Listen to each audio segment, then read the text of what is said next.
El 22 de octubre de 1844 inició en el cielo un magno evento, el cual se le conoce como la boda más extraordinaria de la historia. Lo que hace extraordinaria esta boda son 4 cosas. Número 1, el tiempo que lleva ya celebrándose. Número 2, la rigurosa elección que se hace de los invitados, no a las bodas, pero sí al banquete de bodas. Número 3, que el traje para ir a ese banquete de bodas no lo tengas que comprar tú, ni uno que tengas en casa para ponértelo, sino que es provisto por el organizador de la boda. Y número 4, que los invitados a este banquete de bodas finalmente vienen a ser parte de la novia y se quedan a vivir para siempre con el novio. Estas 4 cosas hacen extraordinaria esta boda. Pero ¿de qué boda estamos hablando? Abramos la Biblia en Daniel capítulo 7, versículos 9 y 10. Estuve mirando hasta que fueron puestos tronos, y se sentó un anciano de días, cuyo vestido era blanco como la nieve, y el pelo de su cabeza como lana limpia. Su trono llama de fuego, y las ruedas del mismo fuego ardiente. Un río de fuego procedía y salía de delante de él. Millares de millares le servían, y millones de millones asistían delante de él. El juez se sentó y los libros fueron abiertos. Impresionante escena de juicio la que mira el profeta Daniel. Tronos son colocados. Un juez se sienta en el trono principal. La eternidad de ese juez es descrita al ser presentado como anciano de días. La pureza de ese juez está representada en sus cabellos blancos, como también en su vestimenta. Y el hecho de que diga que hay más tronos colocados nos dice que es prácticamente una corte la que va a entrar en sesión. Según se mira en la escena, hay testigos por millares y por millones de millones. ¿A dónde está ocurriendo esto? ¿Dónde está sucediendo esta escena? Bueno, tendríamos que mirar en las Escrituras a dónde es que se encuentra el trono. Y la Biblia nos ha enseñado a dónde es que se encontraba el trono cuando era en relación con Dios. Vamos al libro de Éxodo capítulo 25, versículos 17 al 22. Libro de Éxodo capítulo 25, versículos 17 al 22.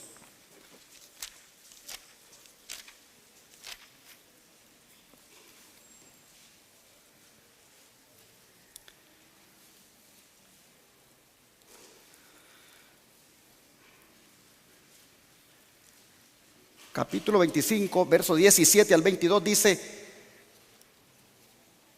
harás también un propiciatorio de oro fino, cuya longitud será de 2 codos y medio, y su anchura de codo y medio. Harás también 2 querubines de oro labrados a martillo. Los harás en los 2 extremos del propiciatorio. Haz pues un querubín en un extremo y un querubín en el otro extremo. De una pieza con el propiciatorio harás los querubines en sus 2 extremos. Y los querubines extenderán por encima las alas, cubriendo con sus alas el propiciatorio, sus rostros el uno frente del otro, mirando el propiciatorio, los rostros de los querubines. Y pondrás el propiciatorio encima del arca, y en el arca pondrás el testimonio que yo te daré.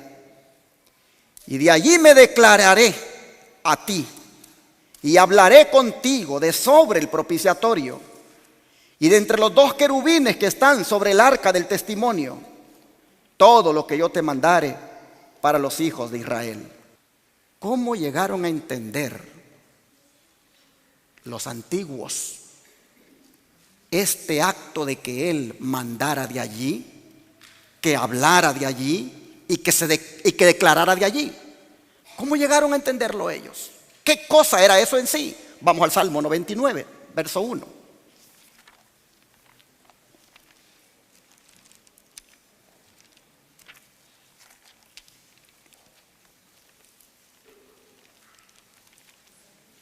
Salmo 99, verso 1.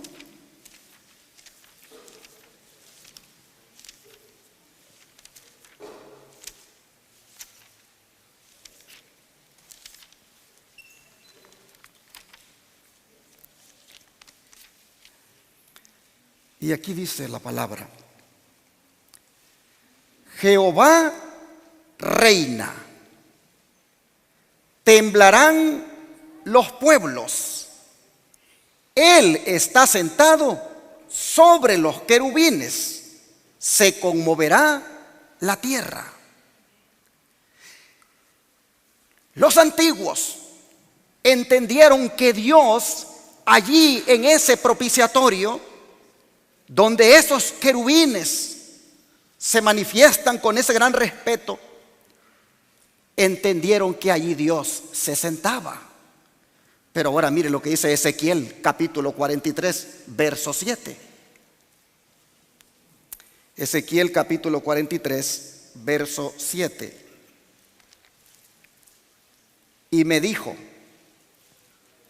hijo de hombre, este es el lugar de mi trono, el lugar donde posaré las plantas de mis pies, en el cual habitaré entre los hijos de Israel para siempre.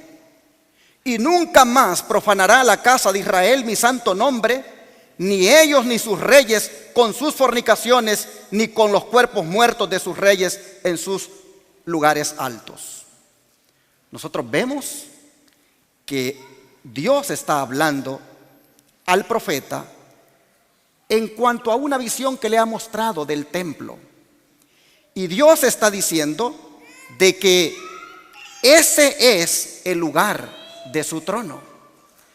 De manera que en el lugar santísimo, donde estaba el arca, donde la tapadera es llamada propiciatorio, de donde Dios declaraba, de donde Dios hablaba, de donde Dios mandaba, hermanos, ese ha sido el trono de Dios. Ahora, el trono es un símbolo de juicio. Vamos a leer lo que dice el Salmo 9, versículo 4.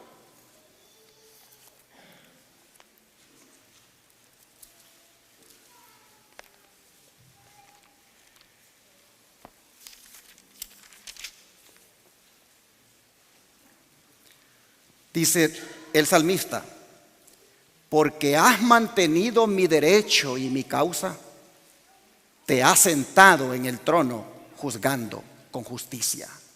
Ahora mire los versículos 7 al 8. Pero Jehová permanecerá para siempre. Ha dispuesto su trono ¿para qué cosa? Para juicio.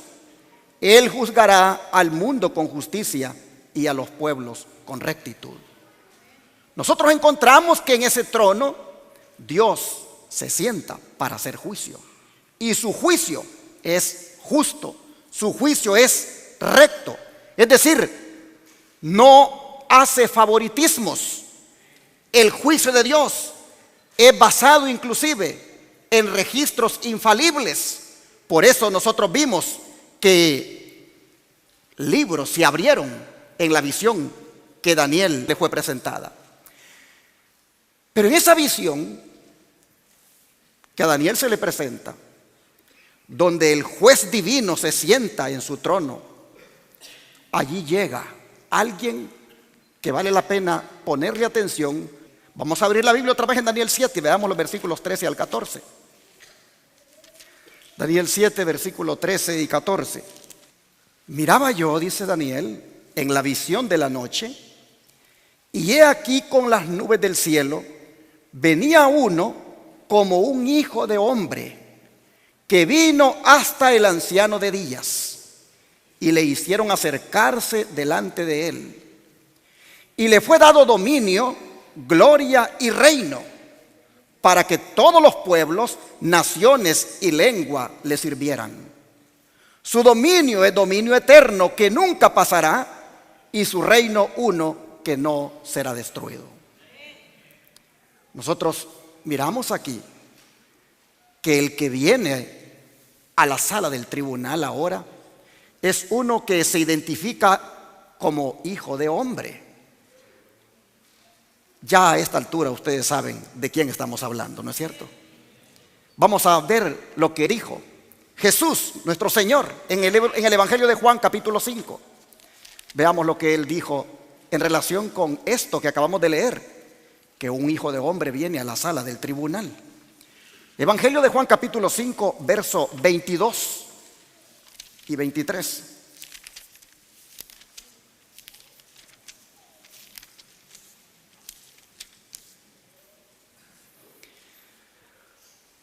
Dice: porque el Padre a nadie juzga, sino que todo el juicio dio al Hijo,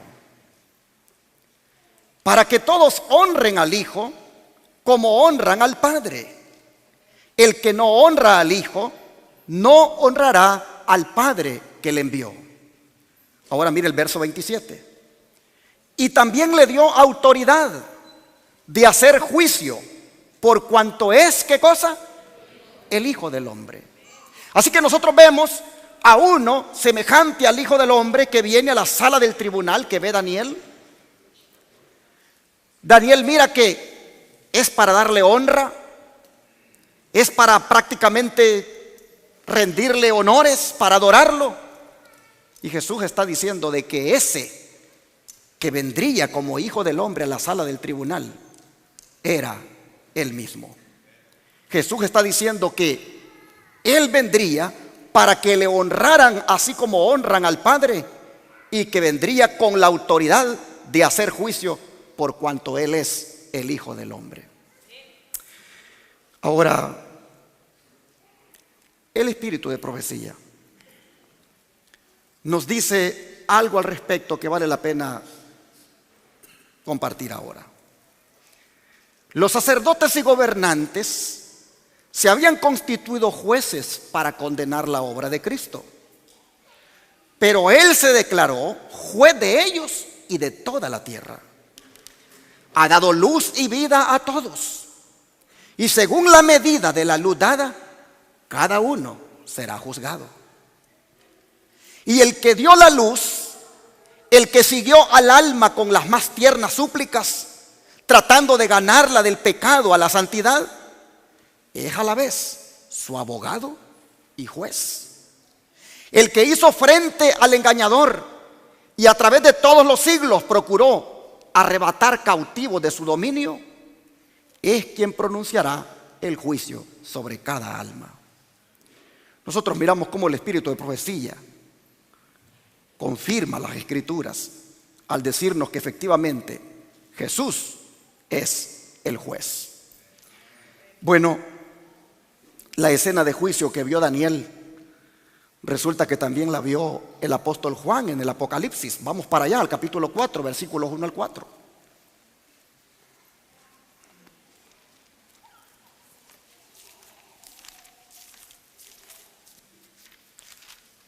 Apocalipsis capítulo 4, versículos 1 al 4. Y miremos aquí la misma escena con algunas variantes. Después de esto miré, Y he aquí una puerta abierta en el cielo. Y la primera voz que oí como de trompeta hablando conmigo dijo: sube acá y yo te mostraré las cosas que sucederán después de estas. Y al instante yo estaba en el Espíritu, y he aquí un trono establecido en el cielo, y en el trono uno sentado. Y el aspecto del que estaba sentado era semejante a piedra de jaspe y de cornalina.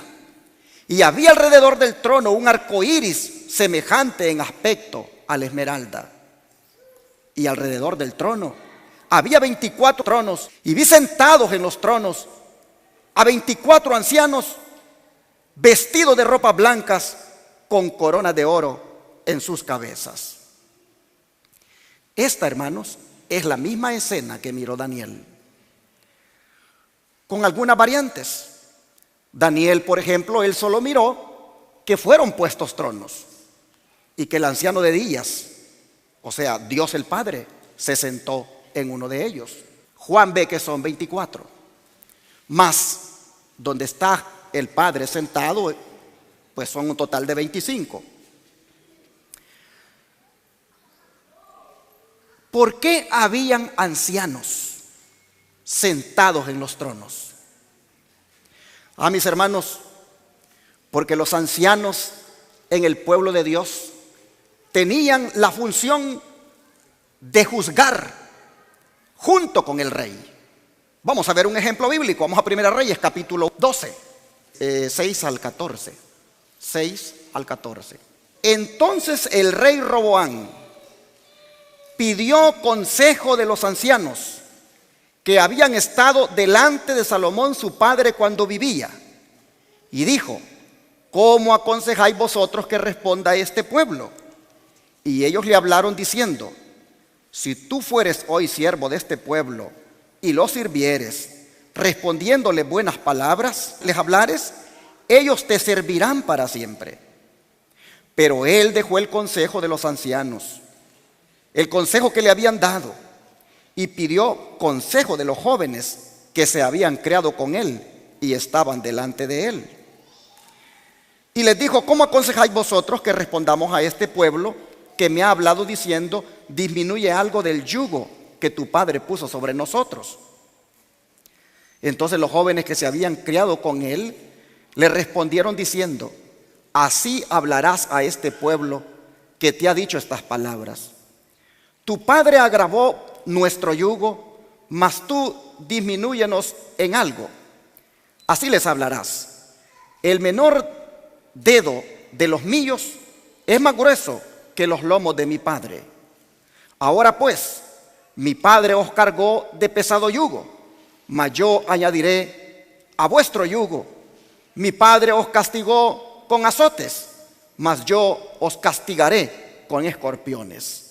Al tercer día vino Jeroboam con todo el pueblo a Roboam, según el rey lo había mandado, diciendo: volved a mí al tercer día. Y el rey respondió al pueblo duramente, dejando el consejo que los ancianos le habían dado. Y les habló conforme al consejo de los jóvenes, diciendo: mi padre agravó vuestro yugo, pero yo añadiré a vuestro yugo. Mi padre os castigó con azotes, mas yo os castigaré con escorpiones. Si ustedes notan, los ancianos hacían una labor de consejeros, de juzgar también junto con el rey. Por eso es que Juan mira que son ancianos los que están sentados en ese tribunal donde el ser divino, nuestro Padre Celestial, se ha sentado, porque ellos van también a ser parte de la corte celestial. Ahora, volviendo a Apocalipsis 4, vamos otra vez para allá, y quiero que note aquí, hermanos, lo majestuoso que es la presencia del que está sentado en el trono. Vea usted el versículo 3. Y el aspecto del que estaba sentado era semejante a piedra de jaspe y de cornalina, y había alrededor del trono un arco iris semejante en aspecto a la esmeralda. Nosotros miramos aquí cómo había brillo por doquier. piedras preciosas de las cuales brotaba luz, era lo que rodeaba a este ser que estaba sentado en el trono. Dice que había un arco iris semejante en aspecto a la esmeralda, es decir, un color verde. De ese arco iris que le rodea, mire lo que el don profético ha revelado. En el arco iris que se extiende por sobre el trono, hay un testimonio eterno de que de tal manera amó Dios al mundo que ha dado a su Hijo unigénito para que todo aquel que en él crea no se pierda.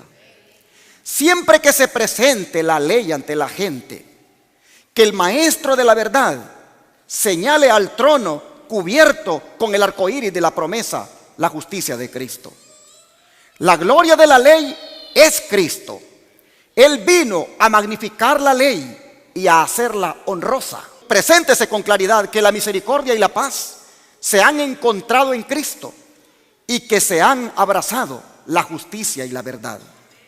Así como el arco en la nube se forma con la unión de la luz del sol y la lluvia, así también el arco iris que rodea el trono representa el poder combinado de la misericordia y la justicia. No se debe presentar únicamente la justicia, pues se eclipsaría la gloria del arco iris de la promesa que se extiende por encima del trono. Lo que hace completa la salvación es la combinación del juicio y la misericordia. La unión de ambos, mientras contemplamos al Redentor del mundo y la ley de Jehová, nos induce a exclamar: tu benignidad me ha engrandecido. Review Herald del 13-12 de 1892. Así que, hermanos, ese arco iris allí en ese trono, pues nos habla del grande amor de Dios, de su gran misericordia. Pero noten los seres especiales que están junto con los ancianos y lo que hacen junto con ellos ante la majestad de los cielos. Miren ustedes lo que dice aquí los versículos 6 al 11 ahora.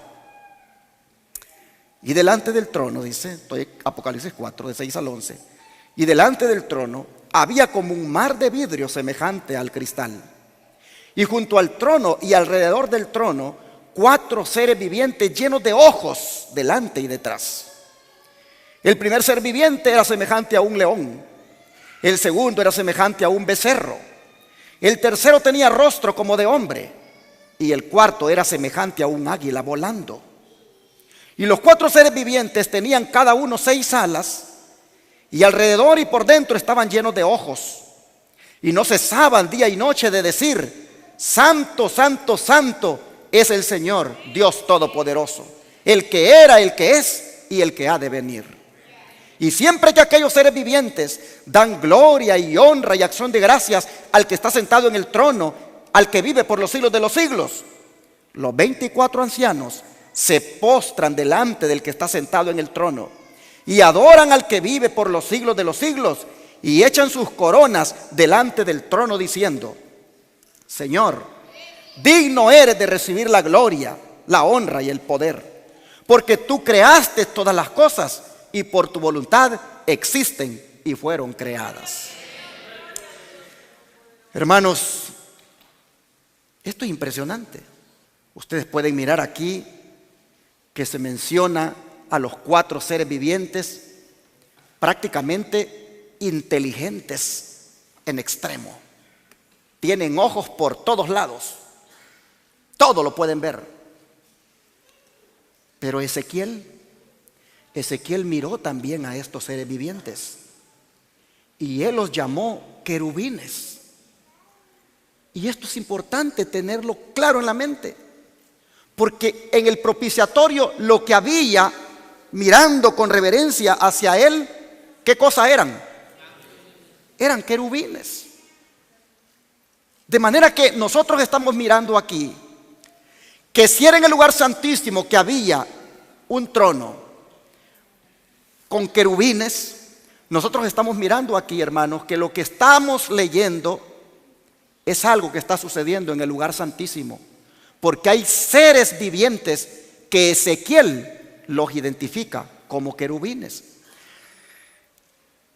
Cuando Ezequiel miró esta escena, es impresionante lo que dice acerca de estos querubines. Y yo creo, hermanos, es mejor que nos detengamos leyendo en la palabra lo que sucede frente a la majestad de los cielos con estos seres vivientes.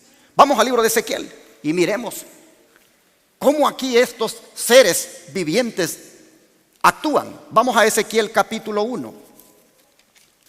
Y aquí nosotros encontramos en los versículos 4 hasta el 28 una escena impresionante. Dice versículo 4 en adelante del capítulo 1. Y miré, y he aquí venía del norte un viento tempestuoso y una gran nube con un fuego envolvente, y alrededor de él un resplandor, y en medio del fuego algo que parecía como bronce refulgente. Hermanos, esta es la misma presencia divina. Y en medio de ella, dice, de esa figura como bronce refulgente, en medio de ella, dice, estaba también la figura de 4 seres vivientes. Y esta, dice, era su apariencia. Había en ellos semejanza de hombre. Cada uno tenía 4 caras y 4 alas. ¿Cuántas alas tenían los que miró Juan?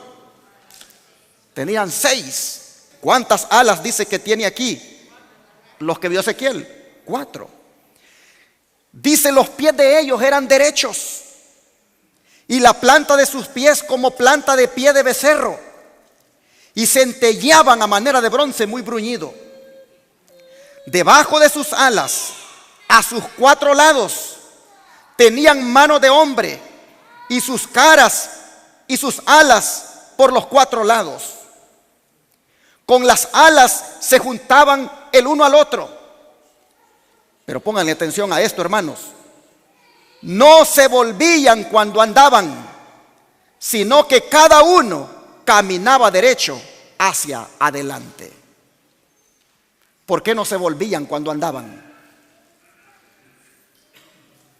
Porque si se volvían al andar, le darían la espalda a aquel ante quien ellos estaban presentes. ¡Qué respeto! ¡Qué reverencia! No se volvían al andar porque implicaba darle la espalda al ser divino. Oh, si nosotros tuviéramos conciencia de cuando venimos a la iglesia, ante quién nos venimos a presentar, cambiará mucho la forma de cómo nos comportamos. A nosotros se nos ha olvidado que cuando venimos aquí, no venimos a ver al pastor, ni venimos a ver a los hermanos. Venimos a presentarnos ante la presencia de Dios. Y a veces nos da de estar entrando y saliendo, es una de irreverencia. No hemos entendido. Es más, hasta nos dormimos delante de su presencia.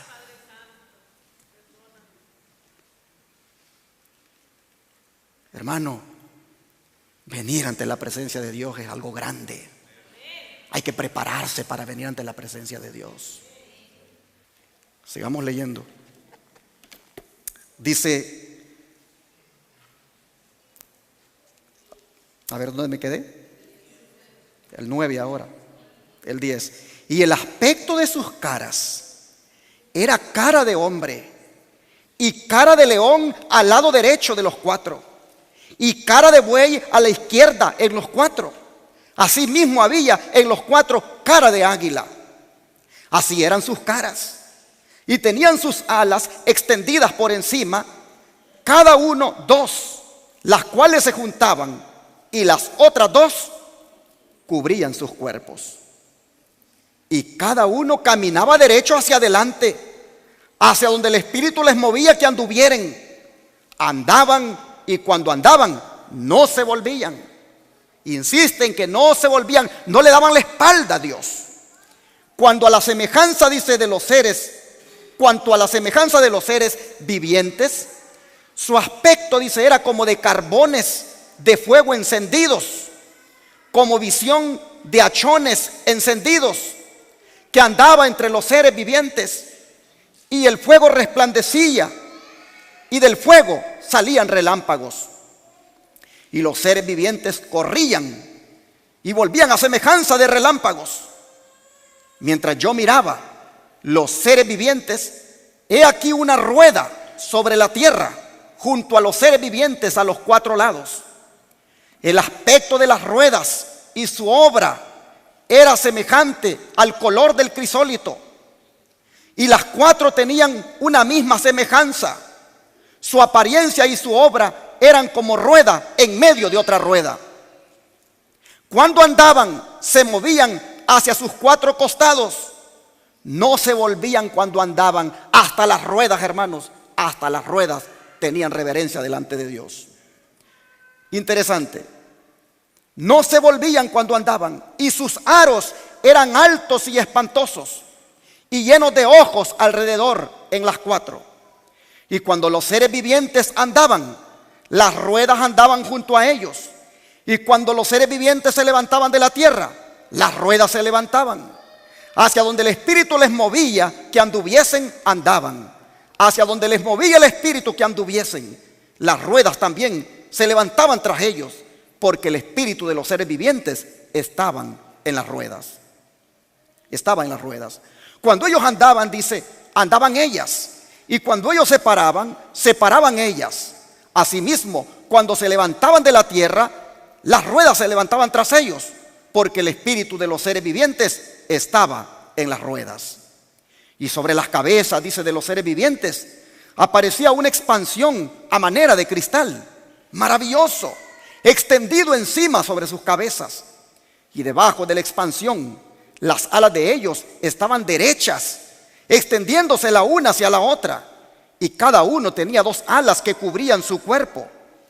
Y oí el sonido de sus alas cuando andaban, como sonido de muchas aguas, como la voz del Omnipotente, como ruido de muchedumbre, como el ruido de un ejército. Cuando se paraban, bajaban sus alas. Y cuando se paraban y bajaban sus alas, se oía una voz de arriba de la expansión que hablaba, que había sobre sus cabezas. Y sobre la expansión que había sobre sus cabezas, se veía la figura, hermanos, miren ustedes, de un trono que parecía de piedra de zafiro. Y sobre la figura del trono había una semejanza que parecía de hombre sentado sobre él. Y vi apariencia, dice, como de bronce refulgente, como apariencia de fuego dentro de ella, en derredor, desde el aspecto de sus lomos para arriba y desde sus lomos para abajo, vi que parecía como fuego y que tenía resplandor alrededor. Como parece el arco iris que está en las nubes el día que llueve, así era el parecer del resplandor alrededor. Esta fue la visión de la semejanza de la gloria de Jehová. Y cuando yo la vi, me postré sobre mi rostro y oí la voz de uno que hablaba. Hemos leído, hermanos, la misma escena que miró Juan, aquí Ezequiel, con variantes, con detalles que hacen ver lo impresionante y lo solemne que es estar ante la presencia de Dios. Sin embargo, hay algo más que Ezequiel dice con respecto a estos seres vivientes. Vamos al capítulo 10 y vamos a leer los versículos 1 al 20.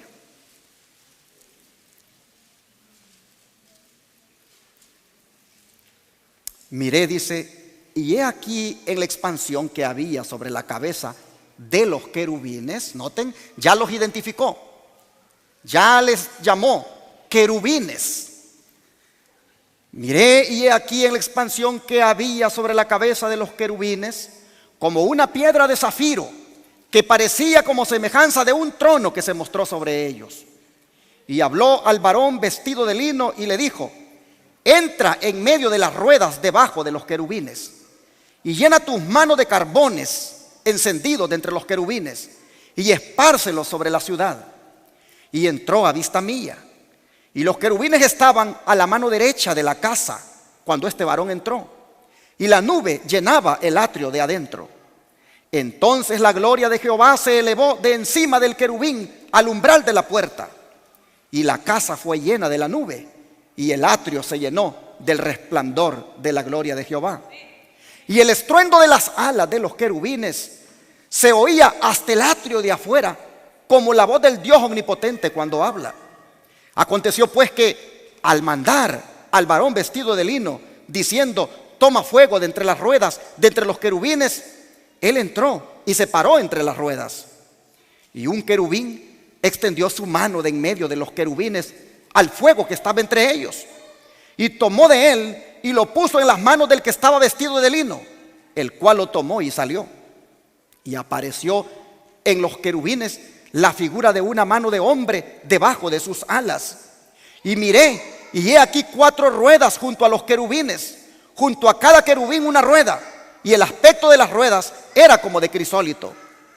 En cuanto a su apariencia, las 4 eran de una misma forma, como si estuviera una en medio de otra. Cuando andaban hacia los 4 frentes andaban, no se volvían cuando andaban, sino que el lugar a donde se volvía la primera en pos de ella iban, ni se volvían cuando andaban. Y todo su cuerpo, sus espaldas, sus manos, sus alas y las ruedas estaban llenas de ojos alrededor en sus 4 ruedas. A las ruedas, oyéndolo yo, se le gritaba: ¡rueda! Y cada uno tenía 4 caras. La primera era rostro de querubín, la segunda de hombre, la tercera cara de león, la cuarta cara de águila. Y se levantaron los querubines. Este es el ser viviente que viví en el río Quebar. Y cuando andaban los querubines, andaban las ruedas junto con ellos. Y cuando los querubines alzaban sus alas para levantarse de la tierra, las ruedas tampoco se apartaban de ellos.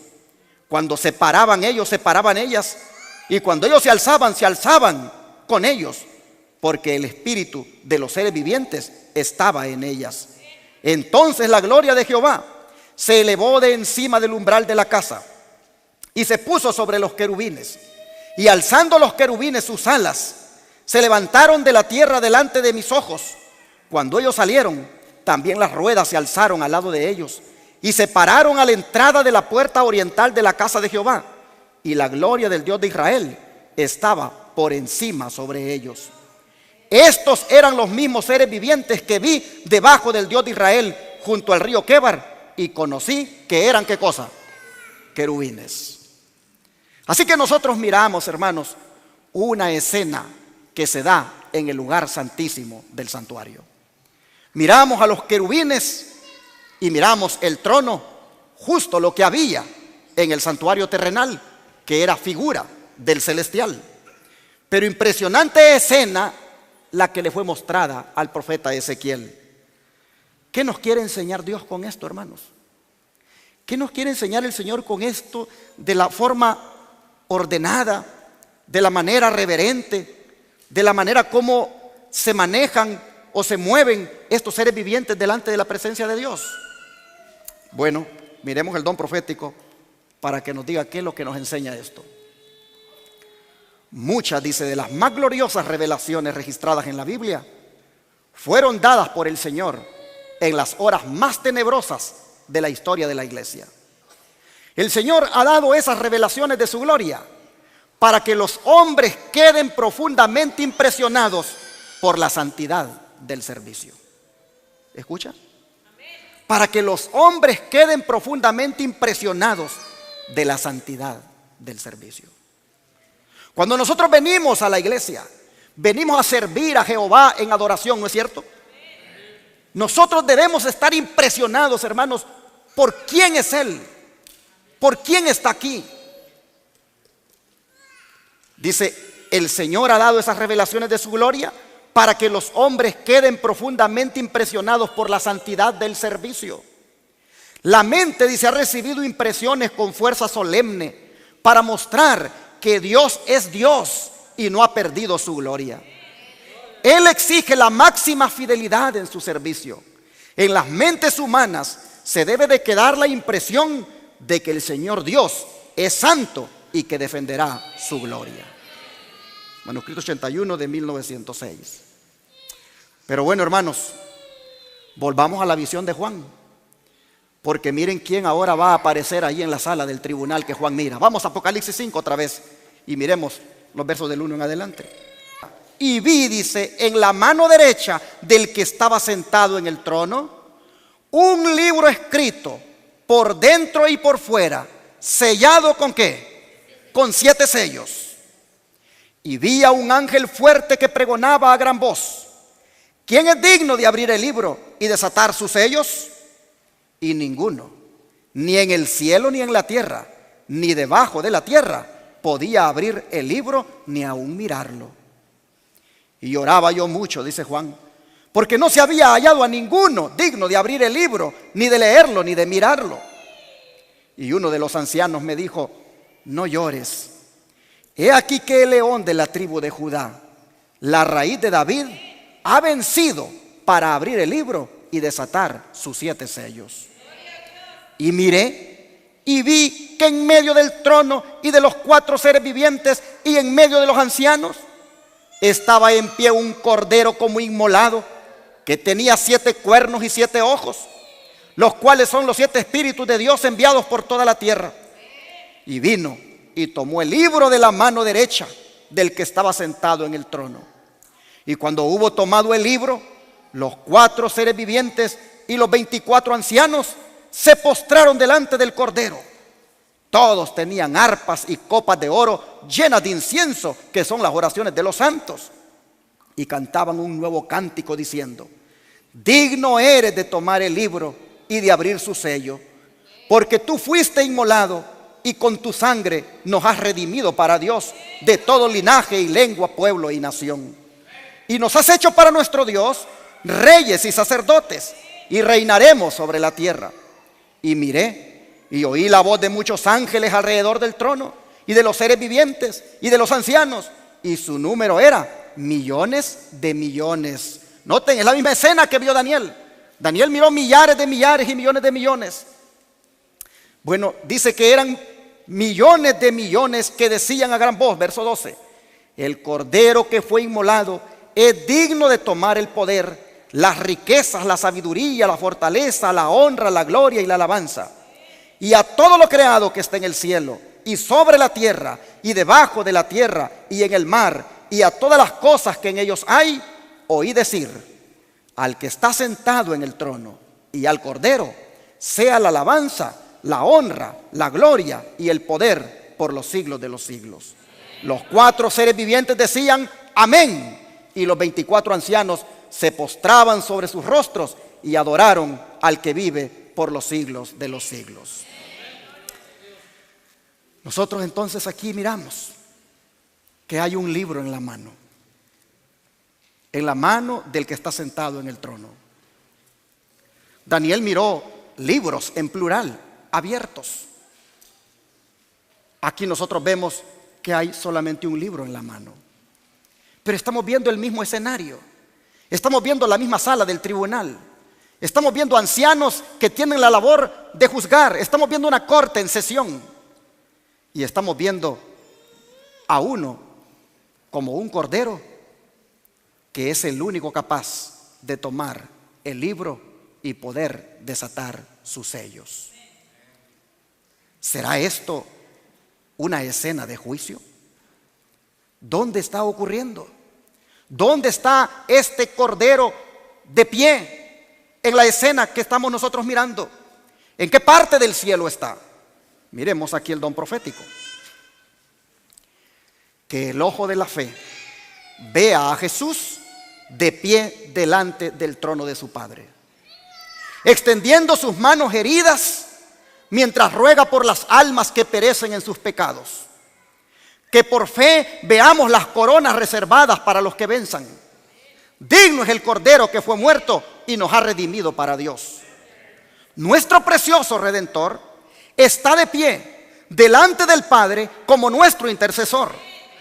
Pero noten esto que viene: que aquellos que quieran llenar la norma divina lo contemplen como su abogado de pie dentro de ¿qué? ¿Y qué había allá en el santuario terrenal dentro del velo? Allá en el segundo departamento, dentro del velo, ¿qué había? Ahí estaba el trono de Dios. Ahí estaba el arca del pacto. Ahí estaba la figura de los querubines. Dice la sierva del Señor: contemplen como su abogado de pie dentro del velo. Y para que nos quede más claro, dice: ¿qué experiencia se puede alcanzar ante el estrado de la misericordia o propiciatorio? Sabemos que el propiciatorio estaba en el lugar santísimo, el único lugar de refugio seguro. Jesús, dice, está de pie como garante y sustituto vuestro. Los que se acercan al Padre reconociendo el arco de la promesa y piden perdón en el nombre de Jesús, recibirán su petición. Así está escrito en el instructor de los jóvenes. Ahora, hermanos, es interesante las cualidades que se mencionan acerca de este cordero. Verso 6. Miré y vi en medio del trono y de los 4 seres vivientes y en medio de los ancianos estaba en pie un cordero como inmolado, que tenía 7 cuernos y 7 ojos, los cuales son los 7 espíritus de Dios enviados por toda la tierra. Digo que es interesante las cualidades que se mencionan, porque dice que tenía 7 cuernos. Los cuernos en profecía son símbolo de poder. De manera que al ser presentado aquí con 7 cuernos, lo que nos dice es que este es un cordero todopoderoso. También es un cordero que está completo, porque el número 7 denota algo completo, que no le hace falta nada, plenitud. Prácticamente, hermanos, el cordero tiene toda la autoridad de tomar el libro de la mano del que está sentado en el trono, porque él tiene todo el poder para hacerlo. Por eso es que lo toma. Pero también es interesante que al decir que tiene 7 ojos, nos menciona que este cordero está, hermanos, lleno de toda sabiduría. Es inteligente, pues los ojos, 7 ojos, denotan inteligencia y sabiduría completa. Es más, dice que estos 7 ojos son los 7 espíritus de Dios, para dar a entender que ese cordero tiene la plenitud del Espíritu Santo con él. Y es interesante cuando él habla, cuando dice en las Escrituras que tenía 7 ojos y que son los 7 espíritus de Dios, porque Isaías nos dice cuáles son esos 7 espíritus. Vamos a Isaías capítulo 11 y veamos el verso 1.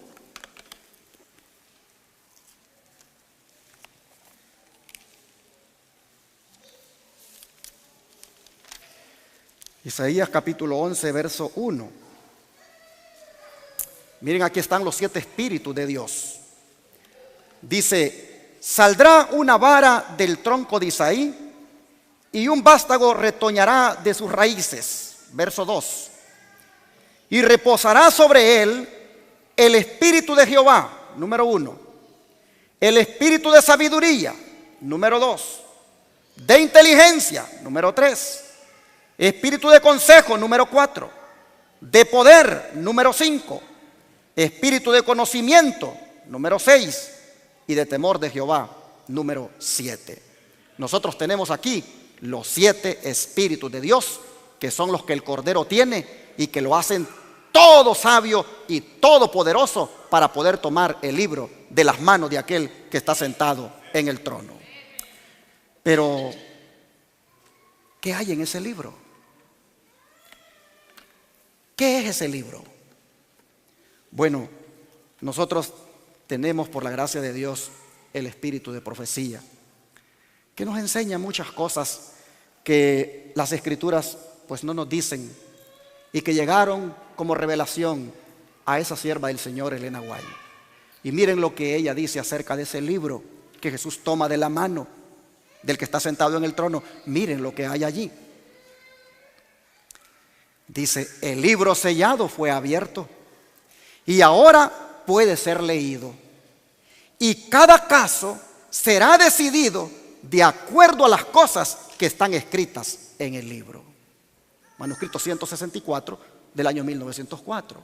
Así que, hermanos, en ese libro hay registros. Hay allí, hermanos, anotaciones que se van a tomar como base para enjuiciar a los seres humanos. En otras palabras, lo que hemos leído en el capítulo 5 de Apocalipsis es, hermanos, una demostración del juicio final en la cual se abren los libros y donde el Cordero abre este en especial que está sellado. Este libro que está en las manos del que está sentado prácticamente viene a ser el original de la palabra de Dios. Nosotros tenemos solo una síntesis de la palabra de Dios, pero el original de la palabra de Dios, ese está en el cielo. Y mire lo que dice la sierva del Señor al respecto. Allí dice, en su mano abierta está el libro, el rollo de la historia de las providencias de Dios, la historia profética de las naciones y de la iglesia. Allí dice, estaban contenidos los pronunciamientos divinos, su autoridad, sus mandamientos, sus leyes, el consejo simbólico entero del Eterno y la historia de todos los poderes gobernantes de la tierra. En lenguaje simbólico se encontraba en ese rollo la influencia de cada nación, la lengua y pueblo desde el principio de la historia de la tierra hasta su cierre. Así está escrito en la Carta 65, 1898. En otras palabras, hermanos, si este libro contiene todo lo que hemos leído, no cabe duda que, como dije, es el libro original de la palabra de Dios. Ahora, ¿qué más está registrado allí? Dice que contiene mandamientos, dice que contiene las cosas que Dios ha prescrito, contiene la historia de las naciones, la historia de la iglesia. Pero miren ustedes qué más contiene ese libro. ¿A vuestro rey he de crucificar?, preguntó Pilato. Y de los sacerdotes y magistrados se elevó la respuesta: no tenemos rey sino a César. Cuando Pilato se lavó las manos diciendo: inocente soy yo de la sangre de este justo, los sacerdotes se unieron con la turba ignorante en su exclamación apasionada: su sangre sea sobre nosotros y sobre nuestros hijos. Su decisión fue registrada. Noten, ¿a dónde?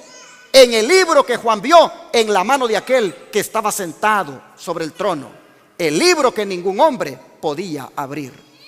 Con todo su carácter vindicativo, aparecerá esta decisión delante de ellos el día en que este libro sea abierto por el león de la tribu de Judá.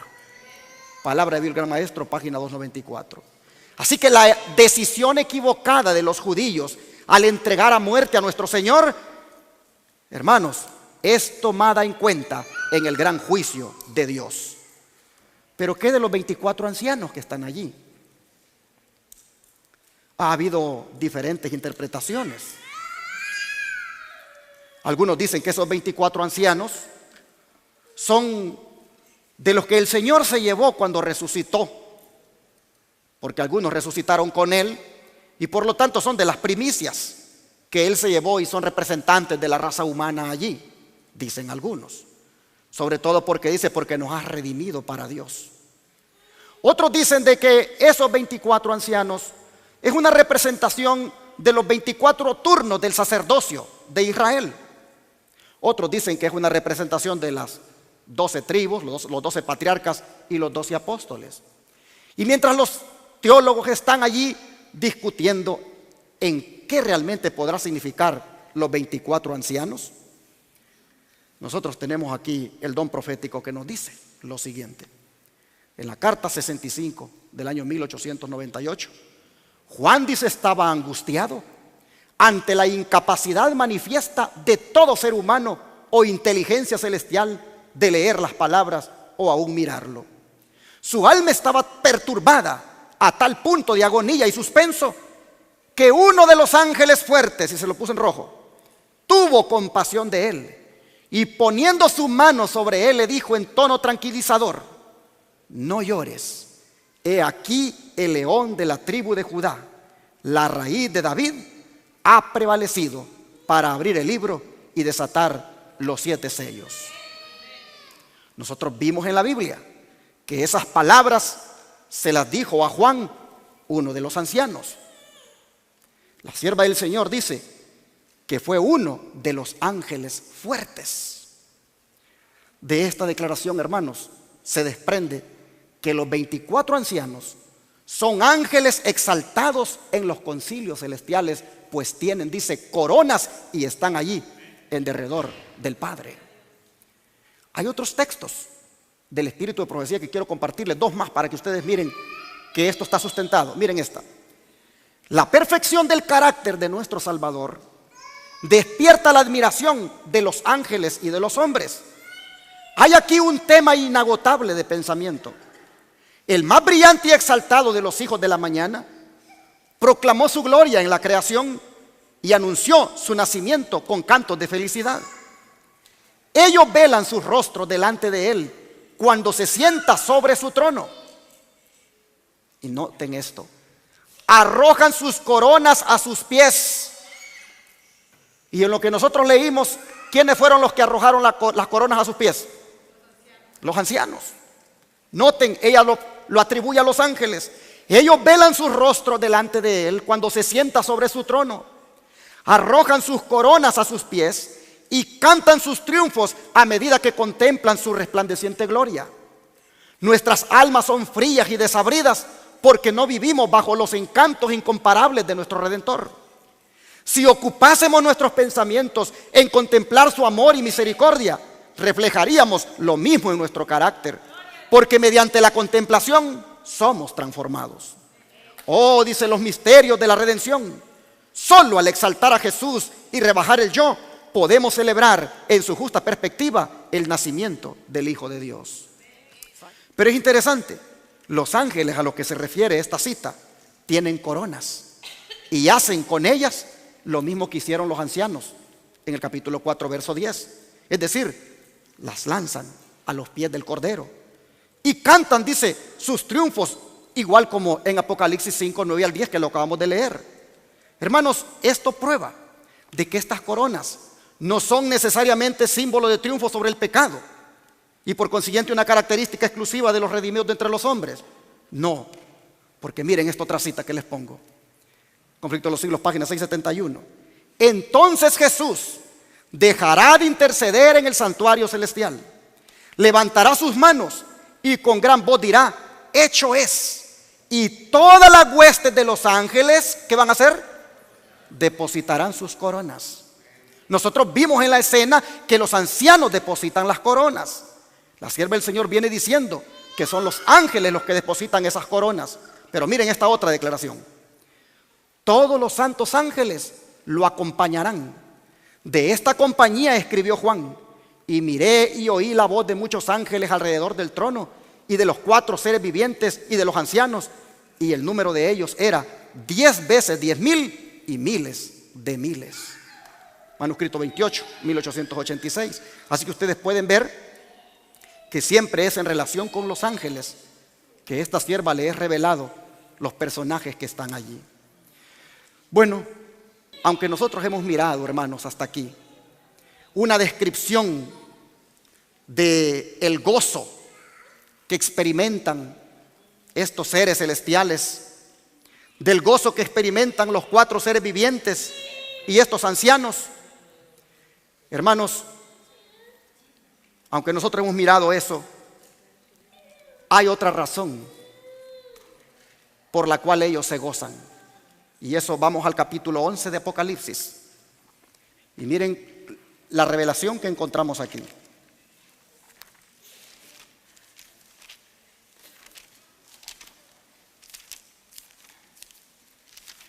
Y vean ustedes el verso 15 al 19.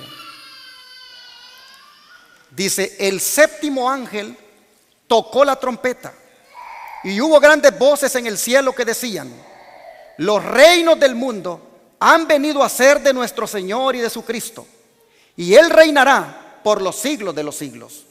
Y los 24 ancianos que estaban sentados delante de Dios en sus tronos se postraron sobre sus rostros y adoraron a Dios. Y dijeron: te damos gracias, Señor Dios Todopoderoso, el que eras y que eras y que has de venir, porque has tomado tu gran poder y has reinado. Y se airaron las naciones y tu ira ha venido, y el tiempo de juzgar a los muertos y de dar el galardón a tus siervos los profetas, a los santos y a los que temen tu nombre, a los pequeños y a los grandes, y de destruir a los que destruyen la tierra. Y el templo de Dios fue abierto en el cielo, y el arca de su pacto se veía en el templo, y hubo relámpagos, voces, truenos, un terremoto y grande granizo. Esto comprueba que todo lo que hemos estado leyendo ocurre en el lugar santísimo, porque el arca del pacto se mira, y esto ya comenzó a ocurrir. Dice que comenzó al sonar de la séptima trompeta. Este juicio que nosotros hemos estado leyendo acá, hermanos, comenzó en 1844. Desde entonces la séptima trompeta, en el contexto histórico de interpretación bíblica, ha estado sonando, diciéndole al mundo que el juicio ya ha comenzado. Es interesante que ellos adoran a Dios porque el tiempo de juzgar a los muertos ya llegó. Ellos adoran a Dios porque el Cordero es digno de tomar posesión del reino. Pero hermanos, hay algo más, y es lo que está en Apocalipsis 19, 1 al 6. Miren acá lo que dice: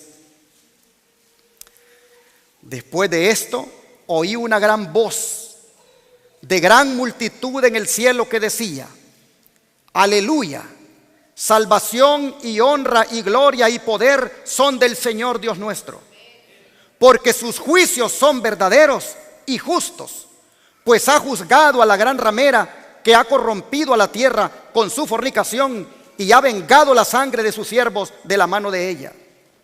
Otra vez dijeron: aleluya, y el humo de ella sube por los siglos de los siglos. Y los 24 ancianos y los 4 seres vivientes se postraron en tierra y adoraron a Dios que estaba sentado en el trono, y decían: amén, aleluya. Y salió del trono una voz que decía: alabad a nuestro Dios, todos sus siervos y los que le teméis, así pequeños como grandes. Y oí como la voz de una gran multitud, como el estruendo de muchas aguas, y como la voz de grandes truenos que decía: aleluya, porque el Señor nuestro Dios Todopoderoso reina. Así que nosotros miramos, hermanos, que toda la corte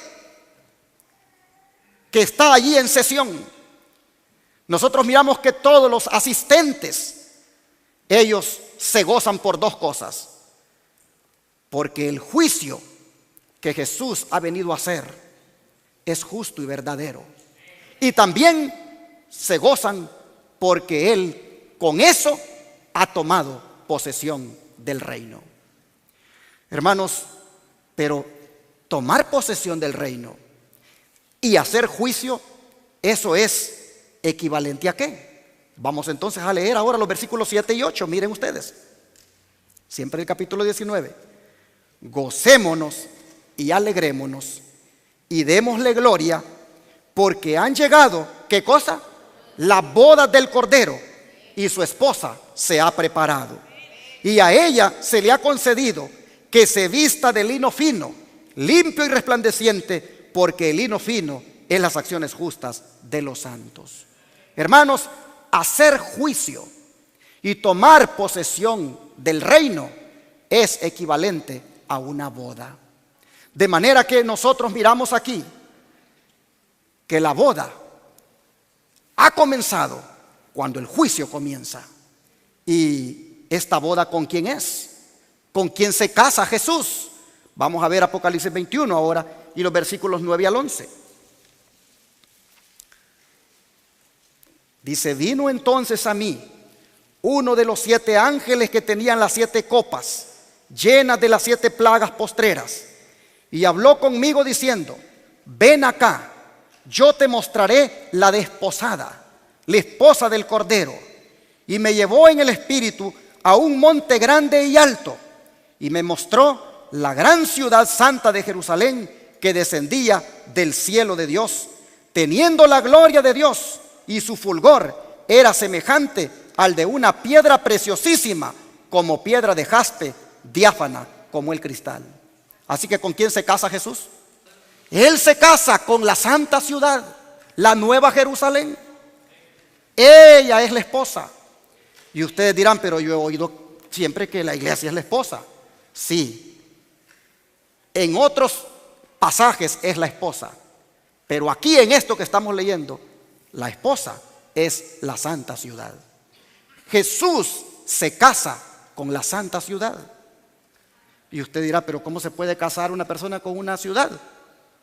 Bueno, hermanos, recuerden que este lenguaje que nos está presentando la Biblia es un lenguaje que Juan lo entendía muy bien, porque en esos tiempos, cuando un rey iba a tomar posesión de su reinado en la ciudad, eso era considerado como una boda, y era motivo de alegría, era motivo de fiesta.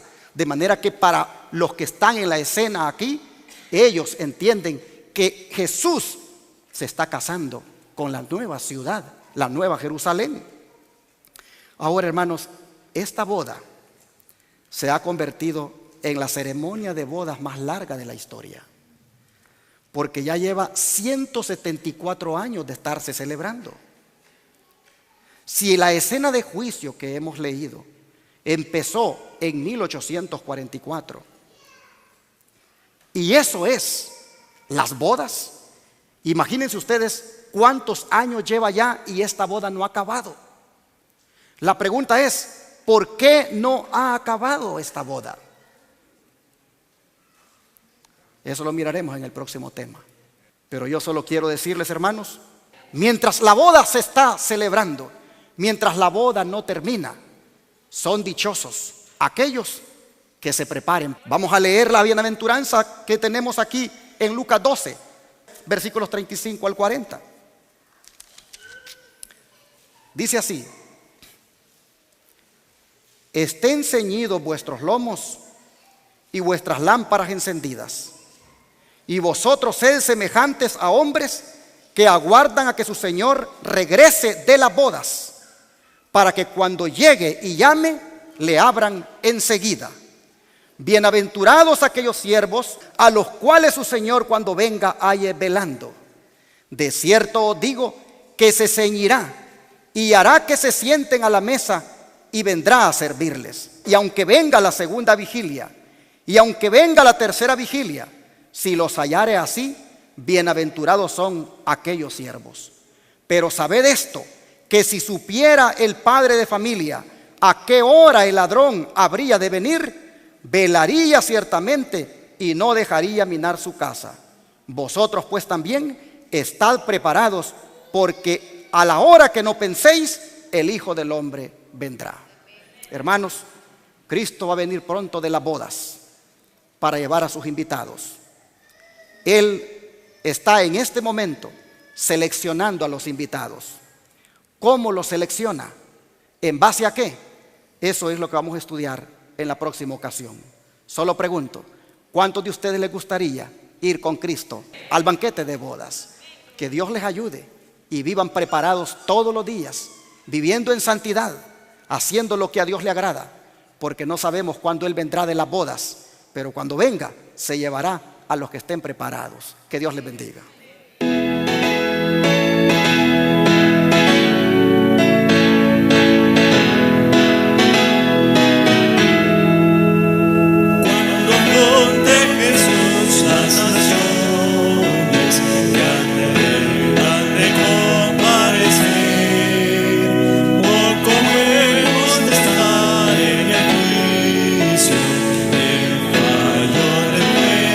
Saber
disponernos para orar?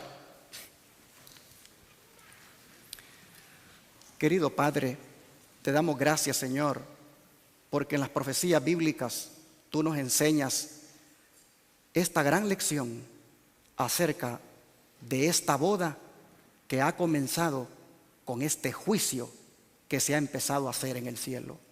Oh Señor, sabemos que las decisiones que se tomen en ese juicio, la elección que se hace de los invitados al banquete de bodas, eso, Padre, tiene que ver mucho con nosotros. No hemos tocado eso ahora, pero Padre, de antemano se nos dice que estemos preparados para cuando tú regreses de las bodas.